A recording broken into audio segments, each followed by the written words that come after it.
Oh oui, mes amis. Toutes les routes ne mènent pas à WrestleMania, mais j'ai l'impression que toutes les routes mènent à Survivor Series, qui est samedi prochain. Oh oui, c'est un truc de fou. J'y pensais en revenant de la muscu, comme vous voyez, un bon petit shake de protéines, après une bonne séance de bras. Oh oui. Et je me suis dit qu'en fait, Survivor Series, c'est un pay-per-view, un PLE, pardon, Premium Live Event, qui a littéralement été construit depuis 2 ou 3 mois. Chose que j'ai envie de dire, on voit rarement à la WWE. Alors c'est sûrement parce que c'est un pay-per-view à thème avec les fameux War Games, mais quand on y repense, on voit venir le main event. Je pense que ça sera le main event de Bloodline 1 versus Bloodline numéro 2. On le voit venir depuis des mois. Et donc dans ce Raw du 25 novembre 2024, en direct de Glendale en Arizona, on a continué à tout simplement finaliser les derniers petits chaînon manquant de cette route vers Survivor Series. Oh oui. Alors avant de commencer cette TLR Reviews, mes amis, déjà merci à vous pour la réception de la TLR Stories numéro 3. Franchement, bel esprit, comme vous le voyez, de toute façon, c'est beaucoup de boulot, mais aussi beaucoup de sincérité dans ces vidéos. Et alors, 2 choses. Primo, vu encore une fois comment vous réceptionnez à chaque fois les TLR Stories et à tous les niveaux, hein, aussi bien dans les commentaires que dans le nombre de vues. Ouh là, vous me motivez pour me sortir les doigts, oh oui, et faire, alors non pas ranger ma chambre parce qu'en effet c'est un gros bordel, mais non, pour en sortir plus souvent. Alors ça va pas être toutes les semaines, non quand même pas, mais je vais essayer maintenant de sortir une TLR Stories toutes les 2-3 semaines max, gros max. J'ai commencé à bosser sur la prochaine et franchement vous allez l'adorer, parce qu'en fait je fais un petit script, alors je fais pas tout mot par mot, hein. Il y en a, je sais que sur YouTube, il y a pas mal de youtubeurs qui font mot par mot et qui font que lire ce qu'ils disent. Là j'ai senti avec celle de Vince McMahon, j'avais les grandes lignes, et un peu comme les TLR Reviews, et je parle. Alors après il y a beaucoup d'éditions, hein. Il y a beaucoup de couper les blancs, de couper les répétitions pour que ça s'enchaîne rapidement. Et même en s'enchaînant rapidement, ça fait une vidéo d'une demi-heure. Alors là, je vais essayer pareil de raccourcir un peu la durée. Mais dans tous les cas, donc le prochain sujet, vous allez vraiment kiffer. Ça va être tout simplement comment la WWE m'a repéré et comment ils sont rentrés en contact avec moi pour mettre en place les tryouts de 2011, donc à Liverpool où j'ai été signé. J'ai commencé à écrire les grandes lignes du script. Et même moi, en fait, ce qui est super, et c'est ça le deuxième point que je voulais dire par rapport aux TLR Stories, c'est que non seulement ça m'oblige à faire un bilan dans un sens de ma carrière, mais en plus de ça, d'analyser pas mal d'événements qui ont fait que j'en suis là où j'en suis aujourd'hui. Et c'est super parce que, bon, pour faire très simple, cette chaîne YouTube, mes amis, alors encore plus avec les TLRAM, ça devient une sorte d'autobiographie. Et je kiffe ça. Alors peut-être un jour, là, il y en a pas mal qui me demandent « Ouais, tu vas écrire un livre un jour ?» Je sais pas. Peut-être, c'est prévu. Oh oui. Enfin, c'est prévu, oui, why not, pendant qu'on y est. Mais bon, pour ça, il faut déjà un public. Hein, ça sert à rien d'écrire un livre si personne te connaît ou tout le monde s'en bat les steaks. Mais en attendant, à travers cette chaîne YouTube, c'est une autobiographie. Alors non seulement autobiographie avec les TLRAM. Hier, il y a eu une TLRAM du catch sportif avec Hugo que j'ai rematé parce que je l'avais filmé il y a 2 ou 3 mois. Je m'en souvenais même plus. Et franchement, ça m'a bien fait marrer. Oui et non. Ça m'a fait penser que, waouh, le nombre de matchs que j'ai eu dans ma carrière, c'est un truc de ouf. Donc, même moi, il y a plein de matchs, tellement de matchs que j'ai oubliés. En presque 20 ans, c'est logique. Et donc, non seulement je les partage dans les TLRM, donc je vous invite à aller voir parce que c'est toujours très intéressant de voir un catcheur qui analyse ses propres matchs avec des années de recul et surtout d'expérience. Et donc, deuxièmement, à travers les TLR Stories, là, c'est des grosses étapes de ma carrière qui m'ont amené là où j'en suis aujourd'hui. Et franchement, ça va être top. Parce que là, alors là, pareil, comme vous avez vraiment aimé la TLR Stories numéro 2 où j'analysais mon match à TakeOver, on a préparé le fond d'écran avec Alex d'Horizon Wrestling et je vais faire très souvent, je pense, aussi des analyses de matchs d'Impact Wrestling. Là, ça va être énorme. Surtout mes essais, mes tryouts pour Impact Wrestling qui m'ont valu mon contrat. 20 minutes de match, les amis, avec une promo. Là, franchement, ça va être encore mieux que TakeOver. Parce qu'en fait, TakeOver, ça avait été très limité dans le temps et très limité dans tout ce que je pouvais faire. Pour mes essais à Impact, ils m'ont dit, vas-y, ta carte blanche, donne-nous envie de te signer. Et là, les amis, vous allez adorer cette TLR Stories où j'analyserai donc mon tryout à Impact. Ça sera, je pense, dans 2 ou 3 TLR Stories. D'abord, je veux terminer comment la WWE m'a repéré. Après, la 5e TLR Stories, ça sera tout le processus de signature. Là aussi, vous allez kiffer. Hein. Je vais vous détailler, je vais vous rentrer en détail, je vais vous dire toutes les étapes qui ont fait que j'ai été signé à la WWE. Et vous avez... Et très peu de gens en parlent, parce que c'est très technique et c'est très légal. Mais pareil, ça va être une Taylor Stories que vous allez adorer. Et après, je pense, on fera la Taylor Stories sur mes essais à Impact. Mais avant de parler d'Impact, mes amis, parlons donc de WWE Raw, TLR Reviews, oh oui, 25 novembre 2024. 8h15 du mat, la muscu est faite. Allez, je termine le chèque de protéines et on attaque. Donc, déjà... Oh oui, Iron Shark Nutrition, code Bel Esprit 10 pour 10% de réduction sur vos commandes. Ah ouh. Déjà, alors, on voit les superstars comme d'hab qui arrivent. Alors, ça, c'est un truc, je pense, il me semble que je l'ai déjà dit dans les reviews. Les superstars arrivent à l'arène et j'ai l'impression, alors c'est même plus j'ai l'impression, j'ai pas eu de confirmation, je leur avais pas demandé, mais sous Triple H, il n'y a plus le dress code. Il n'y a plus le truc de venir en costard ou avec un truc avec un col ou avec une cravate. Ça, c'était sous Vince. Vince, il serrait beaucoup la vis de ses catcheurs. Là, avec Triple H, je pense que c'est beaucoup plus laid back. Et au final, laid back comme moi d'ailleurs, qui fait une review assise, oh oui, pour changer un peu. C'était pas mal la review assise à Munich. À Munich, en Allemagne, là où j'ai pas pu aller catcher en Roumanie. Et donc, allez, on reprend un peu les reviews assises. Et bref, tout ça pour dire, à Backlash, les superstars étaient habillés en sportif, la plupart. Ou alors certains habillés un peu bien, mais il n'y avait pas de costard ou de cravate. Il y avait que Baron Saxon, où lui, il était très bien habillé, mais comme à son habitude. Mais voilà, j'aurais pas posé la question, mais je pense très sincèrement qu'avec Triple H, d'ailleurs, respect Triple H, qui va aussi leur donner 2 semaines de vacances pour Noël, bel esprit, oh oui, ça donne envie d'y travailler, ah ouh. Et en plus qu'ils ont tous eu une augmentation de paye du salaire minimum sur la route. Et donc bref, tout ça pour vous dire, j'ai l'impression que sous l'ère Triple H, il n'y a plus le dress code qui est mis en place, et c'est bel esprit parce que j'ai l'impression que l'ambiance est beaucoup plus chill dans les vestiaires. Oh oui, monsieur Triple H, bravo pour le boulot que vous faites. Bravo pour l'ambiance. Par contre, niveau storyline, on est toujours dans le très prévisible. Mais bon, il y a toujours le sépia, non, enfin bref, le ton qui change. Il va falloir que je me chope une nouvelle mini caméra pour filmer. Ou alors prendre un iPhone comme ça connecte direct à l'Apple, au MacBook Air. On verra, mes amis, on verra. En tout cas, ce qu'on a vu aussi, donc pour commencer le show, c'est une promo dans le ring de Gunther. Alors, Gunther, là, on nous donne une vibe complètement différente du gars. Il n'a même pas le temps d'en placer une que Damien Prêtre, il arrive et il lui coupe la parole. Là, Gunther, il nous la joue douteux, effrayé. Alors, c'est la vibe qu'ils veulent nous donner. Damien Prêtre s'impose très bien et très bon en tant que chasseur prédateur de Gunther. La dynamique est inversée. Pourquoi déjà? Parce que Damien Prêtre, il remplit ce rôle parfaitement parce que le mec, il a la présence, il a le look, il a la taille et il a les compétences au micro. Il est vraiment pas mal, hein, Damien Prêtre au micro. Il a la personnalité, il a la virilité qui peut très bien le faire passer donc comme une menace crédible pour Gunther. Gunther donc qui joue maintenant le mec qui doute, qui est effrayé et que limite il n'arrive même plus à en placer une aussi bien verbalement que physiquement. Et en fait, ce qui serait énorme, je regardais ce segment et alors je me dis, s'ils font ça, ça serait énorme. Ça serait dur à mettre en place. Peut-être à Survivor Series, vu que les deux ont un match à Survivor Series, mais ce qui serait énorme, en tant que retournement de situation comme dans un film, vu que ça ressemble beaucoup à du cinéma, le booking des storylines de WWE en ce moment, ça serait que Gunther, en fait, au dernier moment, en fait, il montre qu'en fait, le fait de douter, de faire semblant de douter, d'être effrayé, c'était du cinéma. Qu'en fait, il faisait exprès pour faire baisser sa garde à Damien Prêtre, et qu'en fait, il simulait depuis le début, et qu'en fait, il est toujours aussi vicieux et méchant qu'avant. Comme dans les films, vous savez, des fois, comme le méchant, on a l'impression qu'il est en danger, il est à genoux, il est sur le point de se rendre, et là, tout d'un coup, il sort une PUTAIN d'armes, ou alors il y a un mec qui arrive par derrière qui l'attaque, et en fait, on se rend compte que le mec, il faisait du cinéma depuis le début. Mes amis, si la WWE fait ça, oh oui, bel esprit. Alors déjà, oh oui, bel esprit, parce qu'encore une fois, donc j'ai ma place assurée de scénariste. Mais là, ça serait bel esprit, parce que personne le verrait venir. Mais bon, ça serait dur à mettre en place dans un match de catch, parce qu'on comprendrait pas pourquoi le mec, ça fait 3 semaines qu'on nous le vend, le mec, il a plus de confiance en lui, et puis d'un coup, boum, on se rend compte qu'il a un grand sourire. Je sais pas, à voir. S'ils le font bien, ça pourrait être énorme. Et donc, bon, le segment se termine, Gunther il en place pas une, mais il commence à en venir au moins avec Damien Prêtre, et alors Damien Prêtre le fait passer à travers une table avec un Razor's Edge. Alors, mes amis, le problème c'est que c'est un booking quand même un peu trop noir et blanc. Je vous redis, hein, du jour au lendemain, Gunther il est devenu presque une serpillière, presque, ça y est, on est en train de lui entrouvrir la porte, il a tapé à la porte, il a tapé à la porte du temple du gang des serpillères, et il lui a entrouvert la porte, il fait, ouais, t'as le mot de passe, non, mais j'ai très envie de rejoindre, non, mais quand t'as le mot de passe, tu reviendras, boum, et ils ont fermé la porte. Et donc, c'est super pour construire Damien Prêtre et donner de l'enjeu au match, mais c'est trop noir et blanc. C'est genre du jour au lendemain, en fait, Gunther, parce qu'il a perdu un match, ça y est, il est méconnaissable.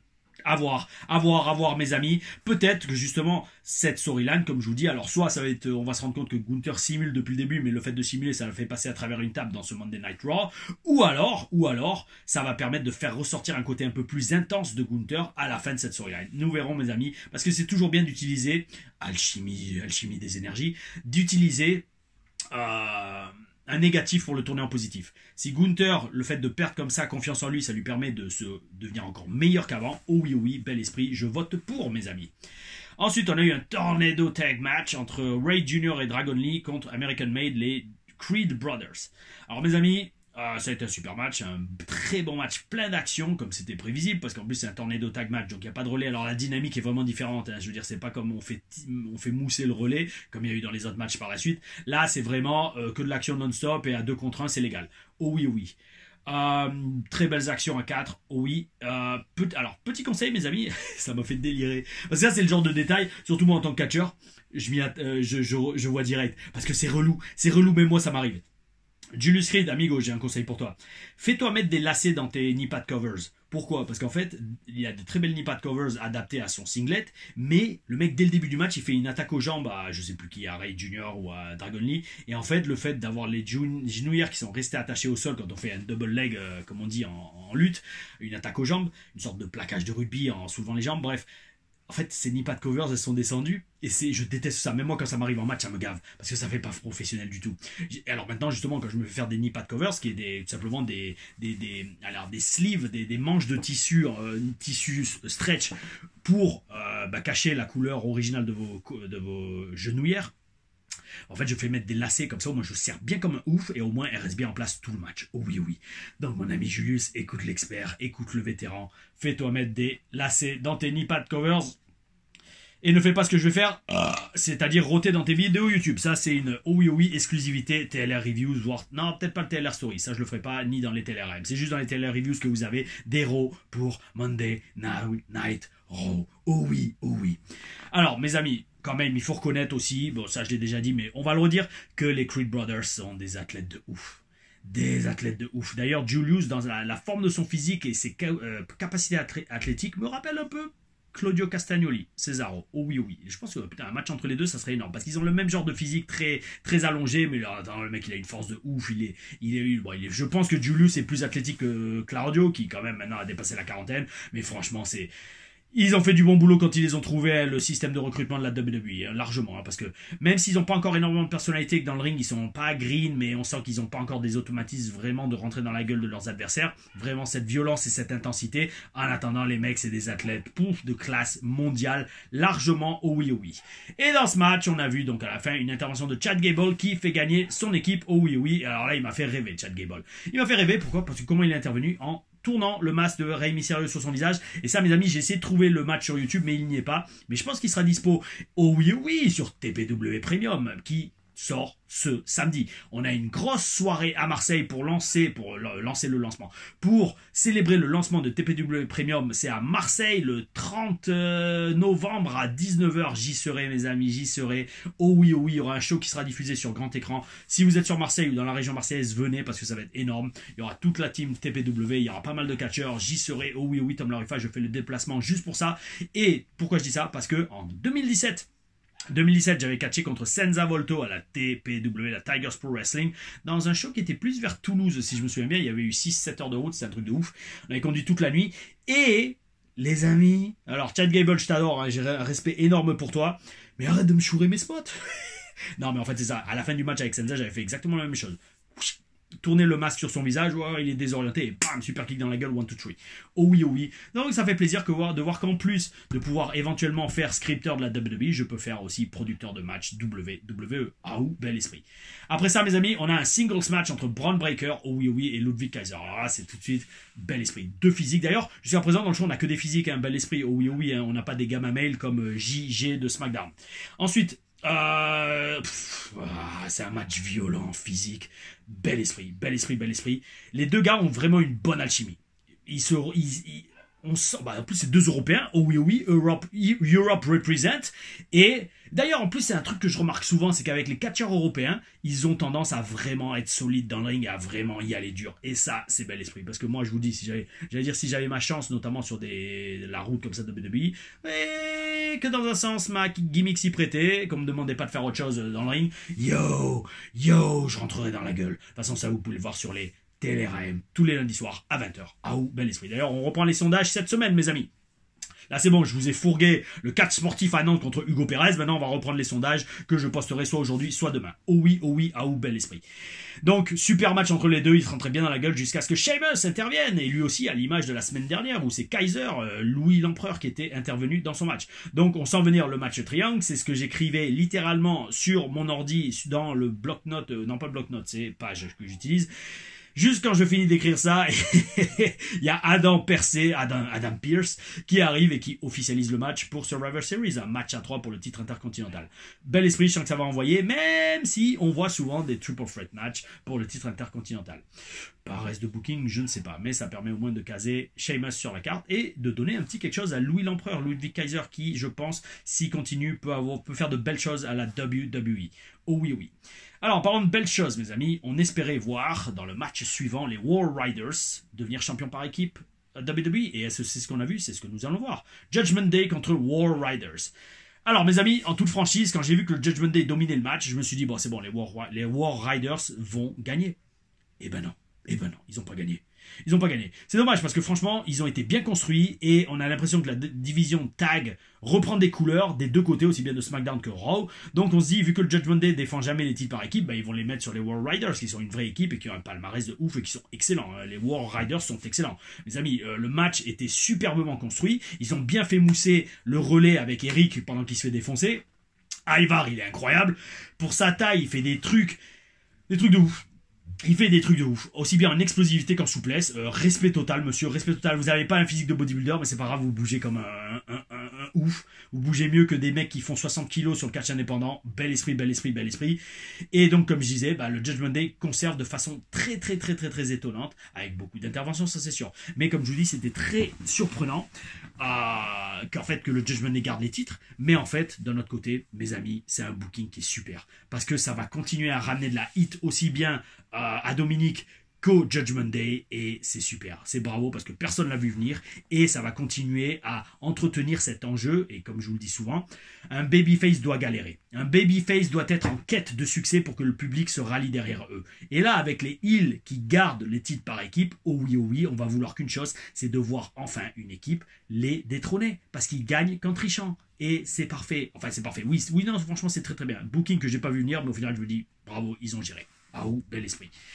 Alors, un autre truc, juste avant le match suivant qu'on a vu, c'est super de voir, ils ont un petit segment qui s'appelle le Sign of the Night, bel esprit, où on voit le retour vraiment des pancartes dans la foule, que moi j'adore. Moi j'ai grandi avec le catch des années 90, où toutes les pancartes, et la foule des fois on voyait même pas les gens, il y avait que des pancartes, avec souvent des fois des bêtises dessus, mais là ils font mousser les pancartes, bel esprit, oh oui, mes amis, continuez.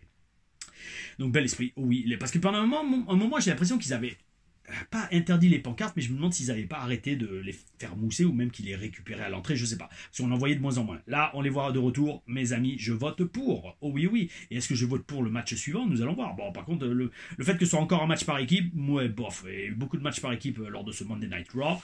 On a un match donc entre le New Day et Alpha Academy. Et ça a été un match très rapide. Je m'y attendais pas. Un désaccord entre Xavier et Café provoque leur défaite. Ce qui est excellent en prévision des 10 ans d'anniversaire du New Day la semaine prochaine. C'est énorme. Et là, franchement, par contre, on a su après ça. Donc, Alpha Academy gagne, tant mieux pour eux. Et après ça, on a eu un segment backstage. Là, je pense que vous l'avez tous vu. Entre Xavier Bois, Xavier Woods et Kofi Kingston. C'était énorme. Ça, franchement, mes amis, ça va être, pour moi, je pense, c'est un segment qui va rester dans les mémoires. Parce que les mecs, grosse dispute backstage entre les deux membres du New Day, et ils crèvent l'abcès. Et les mecs se balancent leurs 4 vérités dans un segment qui doit faire 3-4 minutes. Et c'est énorme. Parce que les mecs, en 3-4 minutes, ils ont vidé leur sac, ils ont résumé littéralement toute leur carrière, quasiment. Et c'était énorme. Parce que l'intensité y était, c'était vécu, c'était du réel.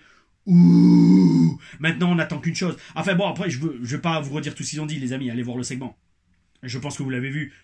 Deuxième Raw pour Monday Night Raw. Oh oui, oui. Un petit, a little one. Mon pote du Québec va adorer ça. Il y en a qu'un qui réagit chaque fois qu'il y a des Raw. Bon, bref. Tout ça pour vous dire. Énorme. Ce segment, c'est ça qui est bon dans le catch, c'est qu'en fait ils se sont à chaque fois qu'ils se balançaient une vanne, Xavier Woods ou Kofi Kingston, la foule faisait waouh waouh waouh quand Xavier il dit à Kofi t'as uniquement été champion grâce à moi, ou alors il a fallu que je m'en mêle, quand Kofi lui fait ouais mais toi t'as jamais été champion singles de ta carrière ici donc me parle pas, et Xavier qui fait ouais mais attends toi t'as perdu en 6 secondes contre Brock Lesnar, mais waouh les gars c'était énorme. Donc je vous dis next week, je pense franchement que les 10 ans d'anniversaire du New Day ça va être un segment que je vais attendre le plus. Oh oui, oh oui. J'espère sincèrement qu'on va avoir le retour de Biggie qui va calmer le jeu entre les deux, ou alors même mieux, qui va peut-être prendre côté de l'un ou de l'autre. Est-ce qu'il va se mettre du côté de Xavier Woods et défoncer Kofi, ou l'inverse? Ouh, c'est ça le catch, les amis, c'est ça qui donne envie de regarder la semaine suivante. Oh oui, oui, peut-être même plus que Survivor Series, on va en parler en conclusion. Alors, après, il nous montre qu'un nouveau titre intercontinental féminin a été présenté, avec un tournoi pour décider les participants et donc les finalistes. Alors, super pour les meufs, c'est ok, c'est top, surtout avec Raw qui va passer à 3 heures, on a besoin d'un deuxième titre secondaire pour les meufs, ça oui. Par contre, encore un tournoi. Oh les amis, pourquoi ne pas avoir tout simplement fait une bataille royale avec toutes les meufs du roster et la vainqueuse, ou alors les deux dernières, sont les finalistes et ça se termine en match normal pour déterminer Intercontinental, ou alors tout simplement la vainqueuse de la bataille royale et la nouvelle et la première championne intercontinentale féminine. Pourquoi ils n'ont pas fait ça, ça fait très longtemps que ça n'a pas été fait. Ça aurait pu être plus excitant, je trouve, qu'encore un tournoi où il va y avoir des matchs à 4, à 3. C'est bon les amis, hein, on voit ça depuis maintenant 4 ou 5 mois, en fait, depuis que j'ai repris les shows. Oh oui, oh oui. Alors peut-être on les voyait depuis plus longtemps. Et donc mes amis, suite à cela, donc on nous annonce que il va y avoir, enfin plutôt dans le show, on nous a annoncé que Roman Reigns et CM Punk vont s'asseoir à la table pour discuter de leur alliance. Super, ça donne un enjeu pour SmackDown et surtout un enjeu pour le War Games masculin. Mais pour faire mousser le War Games féminin, dans le main event, on a eu Nia Jax contre Bianca Blanche Belair pour savoir qui aura l'avantage dans le match War Games féminin. Alors mes amis, le match avait une bonne structure, hein. C'est classique, hein, parce que franchement déjà Nia, comme je le dis, elle est excellente, c'est un truc de ouf. Nia Jax avec son physique, elle arrive à vous faire des descentes de l'accuse de la deuxième corde. Respect total, même moi de ma carrière j'en ai jamais fait, parce que l'impact qu'il y a sur le bas du dos, sur les hanches, sur toute la colonne vertébrale, alors Nia avec je pense qu'elle doit avoisiner les 100 kilos. Respect total, elle a eu 2 fois les croisés elle a eu les croisés de chaque côté, hein, les croisés à chaque genou, qu'elle s'est fait opérer d'ailleurs en même temps. J'étais allé la voir chez elle quand elle était en rééducation. Waouh, respect total à Nia Jax, hein. Si elle n'est pas Hall of Famer, c'est qu'il y a un gros problème, mais elle le sera, je pense. Bianca aussi, hein. Blanche, incroyable. Alors par contre, soyons honnêtes, j'ai vu, j'étais où? C'était sur X, le réservoir à MERDE qui est X ou Twitter, ou alors, d'ailleurs c'est pour ça que je suis pas... j'ai pas payé pour l'officialisation, la certification, le petit astérix bleu. Pas encore, peut-être je le ferai un jour, on verra. Mais ouais, j'ai soit sur X, soit dans des commentaires Facebook. Je crois que quand c'est dans des commentaires Facebook sur une vidéo, j'ai vu que certains fans commencent à dire que, enfin ils disent même depuis pas mal de temps que Bianca est quand même assez boring niveau personnalité. À voir mes amis, à voir, je vais prêter attention à ça parce que j'ai jamais vraiment fait gaffe, je l'ai jamais vraiment vu au micro, mais je peux voir ce qu'ils ont l'air de dire par là, parce que vous savez c'est dur d'être babyface, c'est plus dur d'être babyface que heel, hein. Alors heel c'est dur sur le physique, parce que vous allez chuter comme des oufs, vous allez être une serpillière, et c'est dur sur le moral, parce que c'est rare que le heel gagne. Mais babyface c'est encore plus dur. C'est plus dur parce que pour trouver cette connexion avec la foule qui va faire que la foule va avoir légitimement et authentiquement envie de vous acclamer, c'est dur. C'est dur et c'est pas juste une question d'être dans le ring et de sourire en disant ah, c'est super, je suis trop content d'être là. Non, ça c'est de la MERDE parce que la foule ils vont vite vous déféquer dessus. Ils vont littéralement vous CHIER dessus comme il l'avait fait à The Rock à ses débuts, à Rocky Maivia.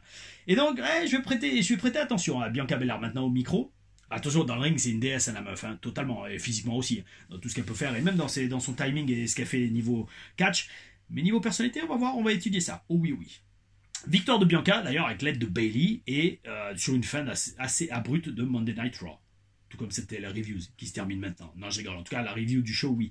Parce que bon, on a eu, donc, je vous dis, un bon main event. Hein. Naya, c'était la force qui dominait. Bianca qui tournait autour, qui essayait de tout éviter, qui faisait la voltige. Oh oui, oui. Bayley arrive. Intervention pour aider Bianca à gagner. Donc, est-ce que ça va être Bayley qui va remplacer Jade Cargill, qui a l'air, ils nous la vendent comme légitimement blessée suite à l'attaque.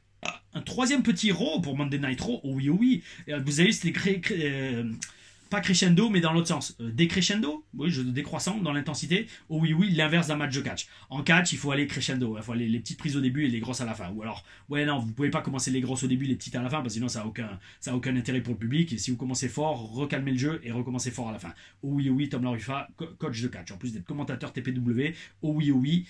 Samedi, 19h, Marseille, lancement TPW Premium. Oh oui, et online, bien évidemment. Ah, oh, bel esprit. Donc bref, mes amis, Bayley a l'air de remplacer Jade Cargill dans le match. Est-ce que ça veut dire qu'on va pas voir Jade Cargill pendant plusieurs mois? Franchement, ça me fait quand même de la peine parce que sur qui je vais m'acharner, je sais pas. Est-ce que ça va lui permettre de retourner au Performance Center et de s'entraîner? J'espère bien. Est-ce qu'elle va continuer à toucher son salaire mirobolant? Malheureusement, je pense que c'est le cas.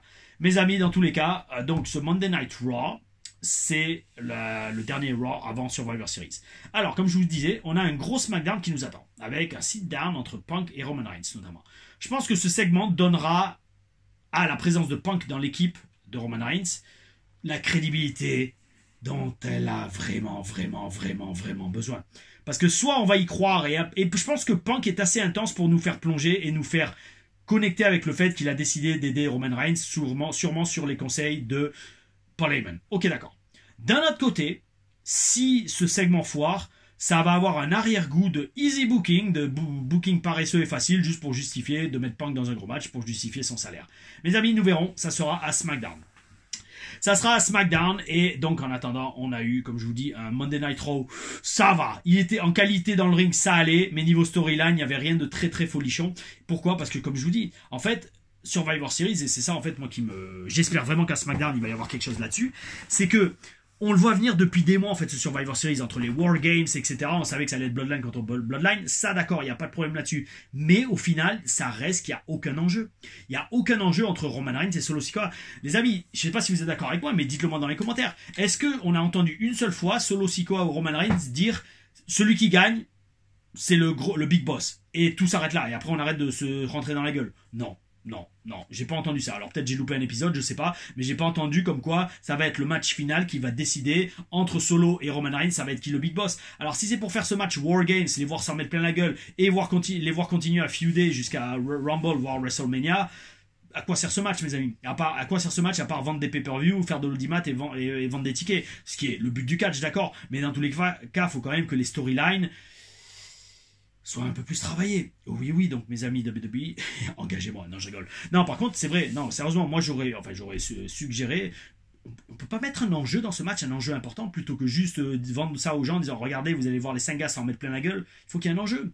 Et donc c'est pour ça que je reste persuadé qu'on va voir le final boss, The Rock. Oui, on l'avait vu à Bad Blood, si je dis pas de bêtises. Hein. C'est à Bad Blood, il me semble qu'il était revenu quand j'étais à Chypre, si je dis pas de bêtises. Mémoire, j'espère que tu ne me joues pas des tours. Et je pense qu'on va voir The Final Boss, mes amis, à Survivor Series. Oh oui, et là, ça va être énorme parce que en fonction de ça, en fonction de ce qu'il va faire à Survivor Series, non seulement ça va lancer la dynamique qui va nous amener au Royal Rumble puis WrestleMania, mais en plus le passage sur Netflix. C'est obligé que sur Netflix, mes amis, on va revoir Logan Paul et The Rock, qui sont deux immenses personnalités présentes sur les réseaux sociaux.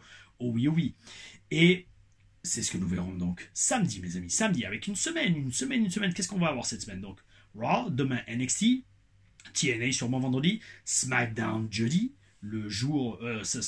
samedi, le jour, je vous redis, le lancement du TPW Premium, et dimanche, bien évidemment, review de Survivor Series War Games. Donc, pas de vidéo exceptionnelle, je pense, cette semaine, même si je vais me débrouiller pour commencer à non seulement écrire le script est filmé, la TLR Stories numéro 3. Je vous le redis, les amis, merci pour vos retours. Merci pour la participation dans la chaîne. Ça me fait franchement plaisir parce que, comme je l'ai dit au début de la vidéo, c'est vraiment, j'y mets vraiment beaucoup d'énergie. Mais pas d'énergie en mode, s'il vous plaît, il y a de la pitié pour moi, pas du tout. Mais c'est ça en est limite, je veux dire, une part non seulement de ma carrière, maintenant la chaîne. Parce que en fait, c'est ça qui me fait délirer. C'est que une chaîne YouTube, c'est quelque chose d'abstrait.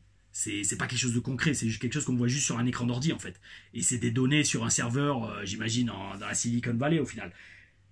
Mais ça a une part importante. C'est comme un profil Instagram. Moi, vous savez, Instagram, Facebook, il y a une énorme partie de ma vie et de ma carrière dessus. C'est une partie de moi dans un sens. C'est une partie de mon identité numérique peut-être, mais même une partie de ma carrière. Parce que vous savez, la mémoire c'est bien, mais des fois dans des photos ou dans des posts, que ce soit un post Instagram ou un post Facebook ou une vidéo, le souvenir est beaucoup plus vivant que ce que vous en avez là. Et ça, je vous dis, c'est bel esprit. Et donc, encore une fois, bel esprit. Merci à vous tous, les amis. Likez, abonnez, enfin, likez la vidéo, ça aide toujours pour l'algorithme. Abonnez-vous à la chaîne, surtout. Ça aussi, c'est ça qui fait grimper. Parce que après, j'ai envie de dire, quand je vois que ça fait 19 000 vues, une TLR Stories, et qu'on en est qu'à, entre guillemets, 5 000 abonnés, c'est qu'il y a des petits filous qui s'abonnent pas, mes amis. Il y a juste un clic à faire. Hein. Un clic pour s'abonner, oh oui, oui, et ça aide beaucoup pour le référencement YouTube. Bel esprit aussi. Alors là, ça me fait rêver. TikTok, vous avez vu, je m'y suis mis. Je mets des clips, des sélections de mes reviews et même des TLR Stories. Yo, c'est un truc de ouf. Enfin, je sais vraiment pas comment marche TikTok. Hein. Je sais que c'est le gouvernement chinois qui s'en occupe. Mais dans tous les cas, je sais vraiment pas comment ça marche l'algorithme. Parce que autant j'ai des vidéos qui vont faire 5-10 000 vues pour même moins de 1000 abonnés. Autant il y en a, ils vont en faire que 100. D'ailleurs, ils m'ont fait délirer TikTok. Ils m'ont fait délirer. Alors, c'est pas qu'ils ont bloqué une vidéo, mais ils en ont déréférencé une où je parlais de ouverture des chakras avec la lumière violette à l'hôtel à Munich. Qu'est-ce que vous avez, les gars? Yo, TikTok, faut m'expliquer. Bon, faut que je vous le dise en chinois. Faut que je fasse comme John Cena à s'excuser en chinois d'avoir appelé Taïwan un pays. Un truc de ouf. Un truc de ouf. Et c'était magnifique, ça. Waouh, le mec, il a baissé son froc et waouh. Et Taïwan, c'est un pays. Hein, calmons-nous, les amis. Hein. Je sais que la Chine veut le récupérer, mais bon. Enfin, bref, peut-être en disant ça, la vidéo va être soit démonétisée, voire déréférencée sur YouTube. Qui sait? Bref, tout ça pour vous dire. Ouais, TikTok, je sais pas comment ça marche, mais ouais, ça me fait délirer de voir à quel point des fois un truc peut buzzer ou pas. Oh oui, donc allez aussi vous abonner à TikTok, les amis. Ah, bel esprit. Et c'est le moment de la question sélectionnée. Alors là, pour rigoler, j'en ai pris une qui m'a été envoyée hier par rapport à la TLRAM numéro 10 du catch sportif à Nantes contre Hugo Pérez. De Sacha Beyeler 237. Il me semble que ton pseudo me dit quelque chose. Je pense que j'ai déjà répondu à une de tes questions dans une des 70 plus télé-reviews que j'ai déjà faites. Et tu me demandes par rapport à la télé-review d'hier que je vous invite à aller voir. Je l'ai regardé, franchement le match était pas mal, mais même moi des fois j'étais perdu. J'étais perdu dans le match, Hugo l'était encore plus, Hugo Pérez, et moi je l'étais aussi hier en re-regardant la télé-story, je m'en souvenais plus du tout de ça. Donc ta question, Sacha, c'est est-ce que vous vous êtes engueulé après ce match? Mes amis, pour comprendre la question, allez voir la TLRM numéro 10, je pense que vous allez vous taper des barres. Et donc, est-ce qu'on s'est engueulé après le match? Je pense que oui. Je m'en souviens plus, je m'en souviens sincèrement plus, mais me connaissant, et surtout en voyant la tronche que je tirais pendant tout le match, et voyant comment Hugo était, oh oui. Alors, engueuler, je sais pas, mais crois-moi, j'ai dû râler. J'ai dû râler, parce que, en fait, le truc qu'il faut comprendre, c'est pas une question de... je vérifie que ça filmait bien parce que là je suis à une demi-heure de review, j'y ai mis de l'énergie. C'est pas une phobie, mais oui, j'avoue, une fois ça m'est arrivé. Une fois ça m'est arrivé lors d'une TLRAM. Je fais toute la vidéo, elle fait un quart d'heure, bel esprit, et là je me rends compte, oh là, ça a pas filmé. Dégoûté, j'étais dégoûté, mais bon, c'est pas grave. Je l'ai refaite après et franchement elle était belle. Et d'ailleurs, ça va être peut-être une que je vais mettre dans le sondage. C'est un match contre Miseria. Oh oui, un PUTRIN de match, mes amis. Oh oui. Ou alors non, je l'ai pas peut-être refaire. Ouais, il faut que je la refasse. Mais bel esprit. Parce que en fait, des matchs de Miseria, il va y en avoir une blinde. Tout comme des matchs avec Hugo Pérez d'ailleurs. Il va y en avoir plusieurs. Et j'ai même pas encore commencé, les amis, les matchs avec David Michel. Ouh. En fait, il va y avoir une TLR Stories d'un match avec David Michel où là, littéralement, j'ai failli mourir dans le match. Autant il y a eu le match à 3 avec Cybernic Machine où j'ai failli terminer en chaise roulante. Avec David Michel à Brionne en octobre 2011. Un mois avant mes tryhards WWE, j'ai littéralement failli mourir dans ce match. Vous verrez, ça sera une TLRAM de fou, mais je l'ai pas encore faite, ni filmée. Quatrième. Oh oui. On a battu un record dans cette reviews. Et bon, bref, tout ça pour te dire, mon cher Sacha. Alors, oui, j'avais sûrement dû râler avec Hugo. Pourquoi? Parce qu'en fait, à la WS, on avait cette envie, les jeunes, d'avoir le meilleur match de la soirée. Et quand vous avez cet esprit de compétition dans un vestiaire de catch, oh oui, c'est magnifique. Mes amis, en parlant de moi magnifique, je vous dis, là c'est bon, c'est parti, on va lancer plus régulièrement les TLR Stories. Et alors, non, je vous dis, la prochaine qui viendra, ça sera comment la WWE m'a repéré et m'a contacté pour mes tryhards à Liverpool en 2011. Point barre. Après, il y aura sûrement, je pense, la suivante. Comment sont passés mes tryhards à Liverpool en 2011, même si on en a vu une grosse partie dans la TLR Stories, mes interactions avec Vince McMahon, où je vous raconte comment je l'ai attendu derrière la limousine. Encore une fois, je vous invite à aller la voir parce que j'ai eu que des bons retours. Même d'ailleurs, French Wrestling Biz, Guillaume, le Perse, m'a dit, mec, la vidéo elle est top. Donc ça me fait vachement plaisir parce que Guillaume suit mon parcours, comme il dit, je suis le digne successeur spirituel de French Wrestling Biz et je l'assume totalement. Oui, oui, bel esprit. Et donc, mes amis, ouais, et il me tarde en fait, c'est oui, oui, magnifique, c'était magnifique, cette TLR Reviews, magnifique la TLR Stories, magnifique les TLRAM, aou, bel esprit. Donc ça pour vous dire, pourquoi je dis magnifique, parce que c'était une catchphrase que j'utilisais à TNA Impact Wrestling. Et quand on va commencer les analyses de match TNA Impact, ouh, ça va être de la balle, mes amis. Il va y avoir des matchs avec les Hardy Boys. Il va y avoir des matchs avec EC3. Il va y avoir des matchs avec Al Snow. Il va y avoir mes tryouts où j'ai eu 20 minutes pour montrer tout l'étendue de mon talent avec Baron Dax, avec Marcus Louis, avec Michael Vierge. Oh oui, oh oui. Mais en attendant, vous allez kiffer ça parce que ça va être du travail télé commenté en direct uniquement sur la chaîne Tom La Rufa. Mes amis, gardez le bel esprit. Likez, commentez, abonnez-vous, mettez la cloche pour être prévenu des nouvelles vidéos et surtout, gardez le bel esprit. On se voit demain pour la review de NXT. Aou.